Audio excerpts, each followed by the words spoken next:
Baizhu is a balanced character. I'd argue he's a perfect character, being that he's not too strong, not too weak, not too meta. Still playable. If you like him, you can play him. But that's bad for the game. Why is it bad for the game? Well, as you can see here from Genshin Lab, their revenue chart, I'm sure you've seen this before if you played Genshin and were curious about how much money Genshin is making off of you. But as you can see, Baizhu is on the bottom. Not completely down there, but he is pretty down there. Now you might argue his banner is not over yet.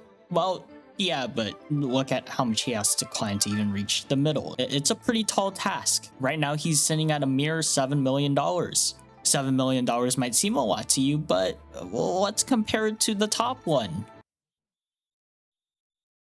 Wow, almost 47 million. Yeah. And that's where the problem arrives. Baizhu isn't strong. He's hot, but he's not strong. That's the problem. And so we have this issue here, this two-way dilemma. You have balanced characters, which is really good for the game because there's no power creep, there's no overcompensating for bad design, bad kits of the character, right? Baizhu doesn't have a bad kit, doesn't have a good kit, or he has a good kit, but he doesn't have an overpowered kit. So why is he performing so low? It's because the hard truth is that we as players, though we might say pull for who you like, and that is true, you should pull for who you like, we still like strong characters because strong characters make our lives easier. All these content creators, and even me, I say it, you should pull for who you like. That is true. But humans really don't listen to other humans. I don't either. And we like strong things. And because strong things are strong, we pool and we spend money. You have Hu Taoyuan, very strong characters. You have Raiden and Ayato, strong characters as well. Not super meta defining, but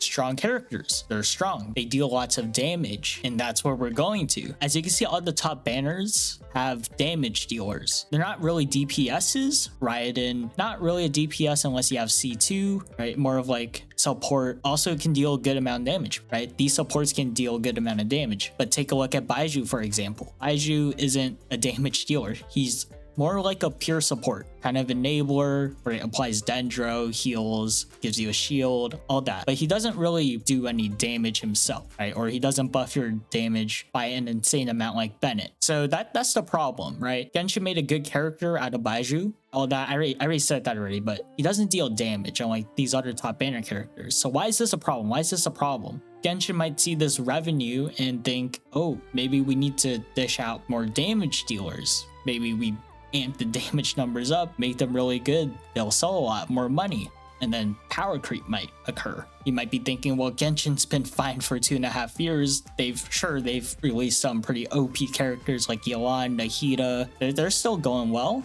Maybe they just do it once in a while, and that's fine. And you know what?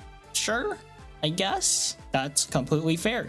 Maybe they just dish out OP characters once in a while, get their sales revenue up, and then they can release, balanced characters that don't sell as well, even though they're perfectly balanced. And, they make their money through their OP characters and just release balanced characters to keep their PR image. But then imagine somehow, some way they get more money hungry. Let's just imagine a scenario like that. Then they'll dish out better characters, in a bad way though, more OP characters, introducing power creep, and then it gets a little bit weird. Now, will this happen? Maybe not, but I just want to explain the fact to you that, well, unfortunately, balanced characters don't sell well. And as much as we like to say pull for who you like, I think a majority of people like strong characters. I could be wrong. There's also the fact that Baizhu released during Honkai's Star Rail release, and a lot of people have been playing Star Rail, me included. I've been addicted and I've been playing Genshin less, so maybe that's why Baizhu isn't really performing that well. That's probably a reasonable explanation. That's probably the likely explanation. Though I do think that my take has some basis. It has some basis, I think. That's pretty much it. I just want to